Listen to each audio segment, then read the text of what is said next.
পবিত্র হজ পালনের উদ্দেশ্যে বাংলাদেশ থেকে সৌদি আরব পৌঁছেছেন 23,743 জন হজ যাত্রী।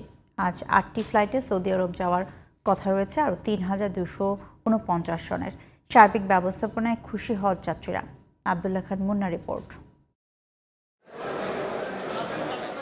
ভোর 4:10 ফ্লাইনাস এয়ারলাইন্সের ফ্লাইটের মাধ্যমে শুরু হয় রোববারের হজ যাত্রা।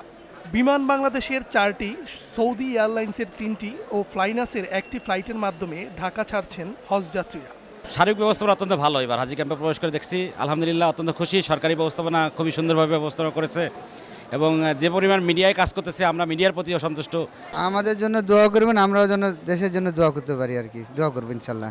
এয়ারপোর্টের সর্ব সুবিধা আমরা পাইছি, কোনো ভোগান্তি নাই, সর্ব সহযোগিতা করছেন, আমাদের কোনো অসুবিধা আমাদের নাই।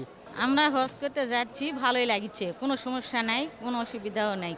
ভিসা জটিলতা দূর হওয়ায় চলমান সংশয় অনেকটাই কেটে গেছে বলে মন্তব্য করেছেন হাবের মহাসচিব। এই বিষয়গুলো পর্যায়ক্রমে হচ্ছে, আমরা আশা করি শিগগিরই সব সমস্যার সমাধান হয়ে যাবে। আমাদের মন্ত্রণালয় থেকে আমাদের অনুরোধের প্রেক্ষিতে মন্ত্রণালয় একটি চিঠি ইস্যু করেছেন যাতে কোনো রকম ফি ছাড়া তাদের টিকিটটা রিইস্যু করা হয়, যাদের ভিসা জটিলতার কারণে যাদের ফ্লাইট বাতিল হয়েছে তাদের জন্য। হজযাত্রীদের সুবিধার্থে 16টি ব্যাংক বুথের মাধ্যমে সৌদি রিয়াল বিক্রির ব্যবস্থা করা হয়েছে বলে জানিয়েছেন হজ পরিচালক। হজযাত্রীদের জন্য রিয়েল বিক্রয়ের, সৌদি রিয়াল বিক্রয়ের একটা কার্যক্রম রেখেছি।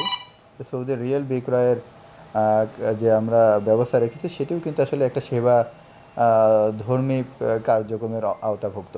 কারণ এখানে যারা আসলে যে 16টি ব্যাংক বুথ এখানে স্থাপন করা হয়, তারা কিন্তু আসলে এখানে ব্যবসা করার জন্য আসেন না, তারা মূলত সেবা প্রদানের জন্য আসেন।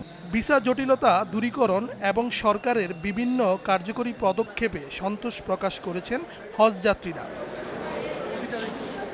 আব্দুল্লাহ খান মুন্না, জিটিভি নিউজ, ঢাকা।